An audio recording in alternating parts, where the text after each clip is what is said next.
Сегодня, 6 марта, по всей стране, в каждой школе, колледже и университете проходят аналогичные мероприятия.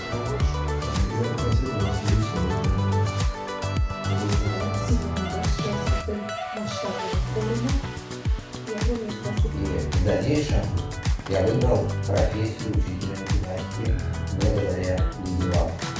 Ну, а учитель – это человек, которому, во-первых, наше поколение очень трепетно относилось. Я вам приведу такой пример. Сразу после Великой Отечественной войны было принято решение о том, что если учитель там работает 10 лет, да, в школе, то ему там полагается орден.